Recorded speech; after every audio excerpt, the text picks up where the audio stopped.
halamang mas mapait pa nga kesa sa ampalaya.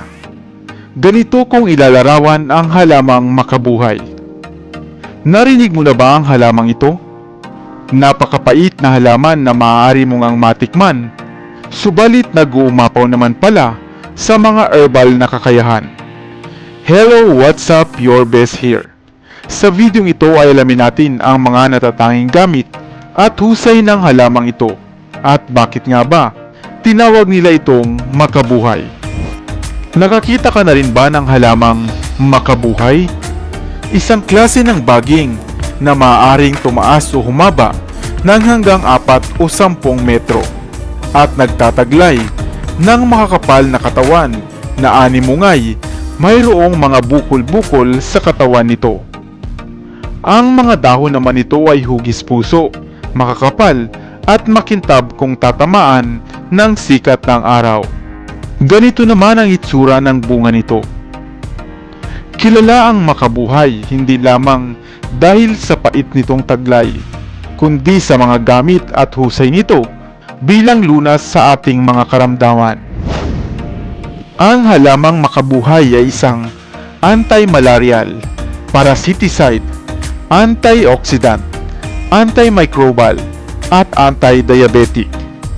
Ang pinakuluang piraso ng katawan ng makabuhay ay karaniwan ng ginagawa upang maging tonic drink na makatutulong upang makaiwas o makapagpagaling ng malaria o simpleng lagnat man.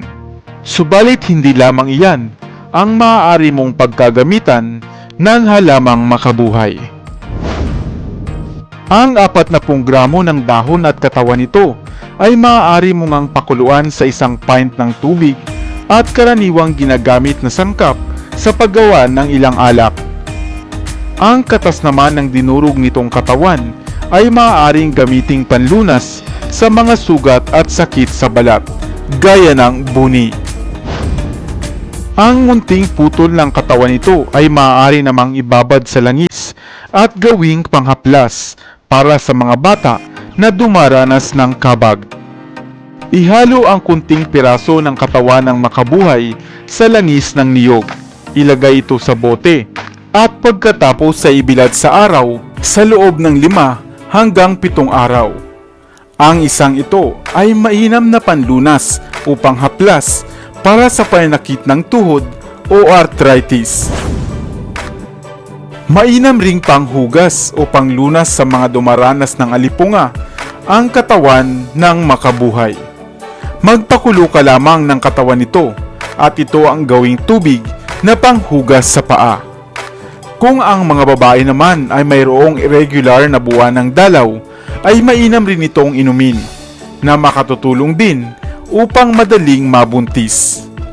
Para naman sa mga dumaranas ng ulcer, magdurog lamang ng katawan nito sa plastik na may halong tubig. Salain ito at inumin 1 beses sa isang araw. Kung mayroon ka nga ang mga sugat sa balat na dulot ng mga parasitikong insekto, mainam din ang katas ng halamang ito. Sa bansang Thailand nga, ito ay kadalasang ginagamit nila bilang isang gamot para sa diabetes.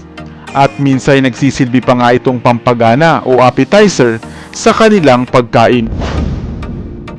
Sa bansang Bangladesh, ito naman ay iniinom nila upang makaiwas sa mga karamdaman sa sikmura.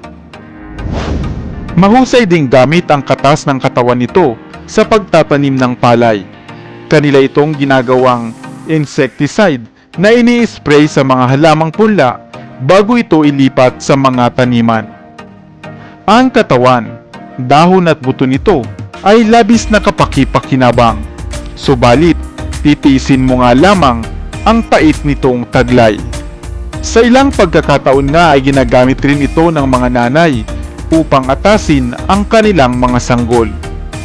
Ang makabuhay o heavenly elixir sa Ingles ay kilala rin dito sa Pilipinas sa iba pang katawagan, tulad ng tagua o paliaban sa Bisaya.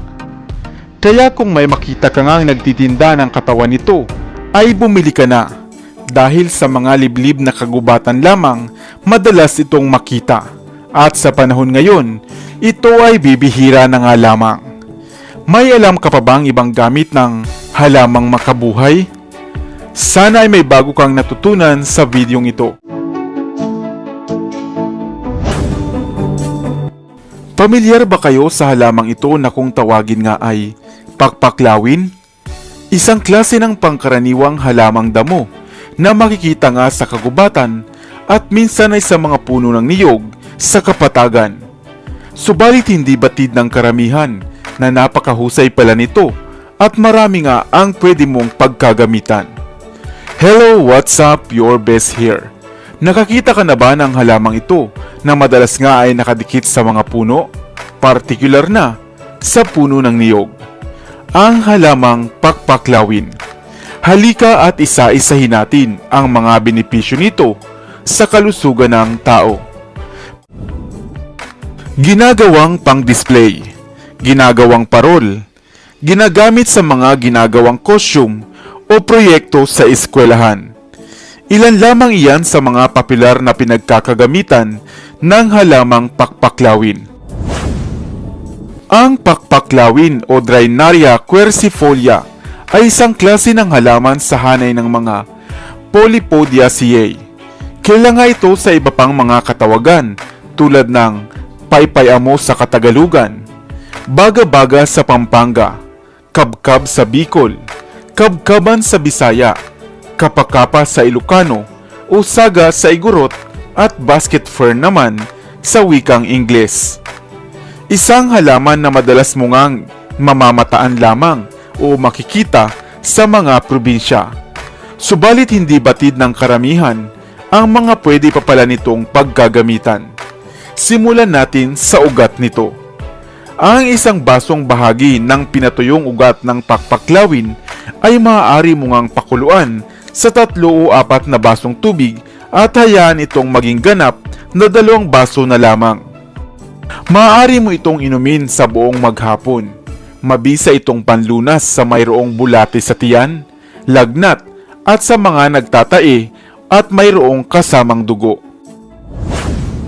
Ang dahon naman nito ay mas marami pang gamit, kagaya ng panlunas sa arthritis, depresyon, dyspepsia, cholera, bato sa bato, meningitis, pamamaga, pulmonya, pneumonia, sakit ng lalamunan, tulo, ulcer sa sikmura at UTI.